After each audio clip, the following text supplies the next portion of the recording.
As a chief of the company, you can assign KPI to your subordinates. Before adding KPI to your subordinates, you must add them as a subordinate first.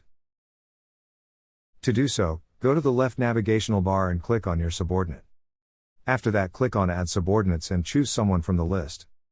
As you can see, I have added Jane and Adam as my subordinate, so I will be using them as an example. After you have done adding subordinates, click on your KPI.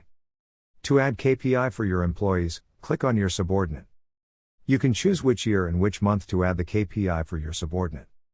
After that, click Add KPI, then by clicking Assign to, you can choose who to assign this task to. For example, I want to assign a KPI to Jane, so I will click on Jane's name. After that, choose the year. You can write in KPI in the next box. For instance, I wanted Jane to increase sales, so I will write it in the KPI box.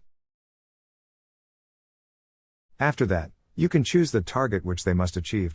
By clicking the arrow beside, you can choose which type of target is it. Unit, percentage, or dollar. Then you can choose the weightage of it. In the end, you can choose which month. After that, click Create.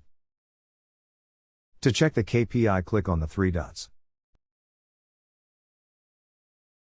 By clicking the box next to the Add KPI button, you can check your subordinate's KPI result. As you can see, this is Jane and Adam's KPI result for the year 2020. In here, you can look at which year you want to see and which month is it.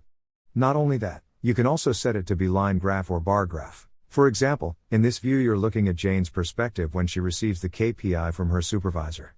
To update the progress, simply click the pen symbol beside the KPI. After that, key in the progress. This is all for the tutorial for how to use the KPI function in DoerHRM. Thank you. If you have any questions, feel free to contact our support team for more guidance.